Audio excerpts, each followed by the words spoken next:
ఉండడం అన్నది మంచి నిర్ణయమా లేకపోతే సెల్ఫ్ గోలా? సార్ ఆయన వెళ్ళిన ఒక పులివెందుల ఎమ్మెల్యేగానే వెళ్ళగలుగుతారు. ఇవాళ ఫ్లోర్ ఆఫ్ ద హౌస్లో ఆయనకు అపోజిషన్ స్టేటస్ లేనప్పుడు ఒక పులివెందుల ఎమ్మెల్యేగానే లోపలికి వెళ్ళగలుగుతారు. అపోజిషన్ స్టేటస్ లేకపోతే వెళ్ళకూడదా అసెంబ్లీలకు అది వాళ్ళ ప్రశ్నించకూడదా? నిర్ణయం సార్, అది వాళ్ళ నిర్ణయం. ఇప్పుడు ఉదాహరణకి అది పులివెందుల సెల్ఫ్ గోలా అన్నది నా ప్రశ్న. అంటే ఇది ప్రజా తీర్పుని ఇప్పుడు రేపు పొద్దున ఇప్పుడు బడ్జెట్ సమావేశాలు ఉంటాయి సార్. బడ్జెట్ ఎలకేషన్స్లో పులివెందులకు సంబంధించిన అవసరం ఉంటుంది. ఉదాహరణకి పులివెందుల కడపలో ఎంత ఎలకేషన్స్ కావాలి ఒక ఎమ్మెల్యేగా ఉంటాయి. అది లేనప్పుడు ఆయన అసెంబ్లీకి వెళ్తారో లేదు చూద్దాం.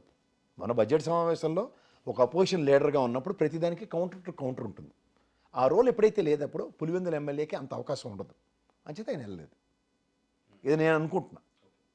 అది అంతవరకు సమంజసం అన్నది ఆయన డిస్కషన్ మీదే ఉంటుంది. టీడీపీ జనసేన మధ్య ఏదో జరిగిపోతుంది, ఇది ఎంతకాలం ఉంటుంది ఇలాంటి హడావుడి, అదేమైనా కనిపిస్తున్నదా? ఇప్పుడేం కనబడదు సార్. ఇప్పుడు మీకు ఒకటి గుర్తుంచుకోండి, ఈ 16 ఎంపీ స్థానాలతోనూ పవన్ కళ్యాణ్ గారు గెలిచిన ఎంపీ స్థానాలతోనూ అక్కడ బీజేపీ ప్రభుత్వం ఉంది. ఇప్పుడు ఒక పరంగా చూసుకుంటే బీజేపీ అండ్ జనసేన రెండు ఏకతాటి మీదే ఉంటాయి. ఇక్కడ మీకు కొన్ని పాబంధకాలు ఉంటాయి. ఇప్పుడు 25 సార్లు మాట్లాడుతున్న పవన్ కళ్యాణ్ గారిని చూసుకోగలిగితే లా అండ్ ఆర్డర్ మీద, హోమ్ మినిస్ట్రీ మీద కొంచెం ఆయనకి డిఫరెంట్ స్ట్రెస్ ఉంది. ఎందుకంటే ఆయన డెలిబరేషన్స్ చాలా ఎక్కువ ఉన్నాయి దాని మీద. ఇప్పుడు ఉదాహరణకి ఇది డౌన్ ద లైన్ ప్రతి ఇష్యూని అలా దాటవేత దూరంలో కొన్నాళ్ళు నడిచింది అనుకోండి, నాకు తెలిసి ఇండివిజువల్గా పవన్ కళ్యాణ్ గారికి ఉన్న లెబిలిటీస్లో హీ విల్ నాట్ యాక్సెప్ట్ కానప్పుడు ఆల్టర్నేటివ్ ఎలా ఉంటుంది? దీనికి ప్రత్యామ్నాయం కావాలి కదా. ఇప్పుడు ఉదాహరణకి ఆయనకి కొన్ని విషయాలు ఉన్నాయి. లా అండ్ ఆర్డర్ విషయంలో ప్రతిసారి నన్ను ప్రజలు ప్రశ్నిస్తున్నారు అన్నదాకా వెళ్ళారు.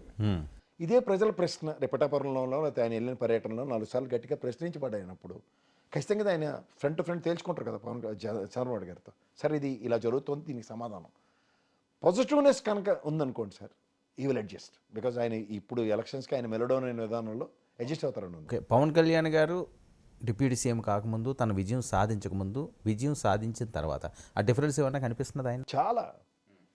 ఆయన ఎలక్షన్స్ ముందుకే అసలు ఆయన సైలెన్స్ ద మెలోడౌన్ అయ్యి ఆయన గెలవడానికి 33 స్థానాలు 34 స్థానాలు ఇస్తాన దగ్గర 21కి కాంప్రమైజ్ అయిన దగ్గర నుంచి మెలోడౌన్ అవుతూనే కనబడుతున్నారు ఆయన.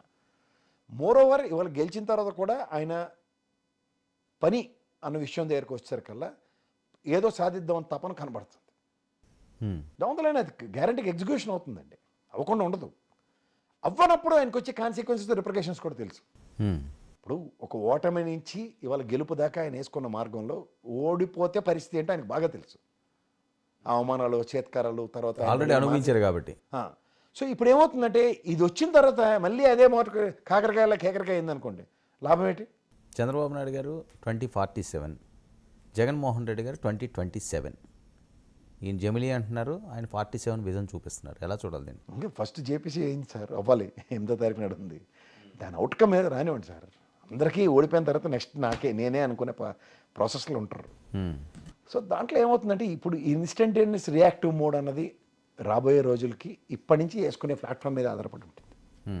క్షేత్రస్థాయిలో ఆయన పార్టీని చాలా వర్క్ చేయాలి. ఎవరు? జగన్మోహన్ రెడ్డి గారు. ప్రజెంట్ ఏంటంటే అంత ఈవెన్గా లేదు.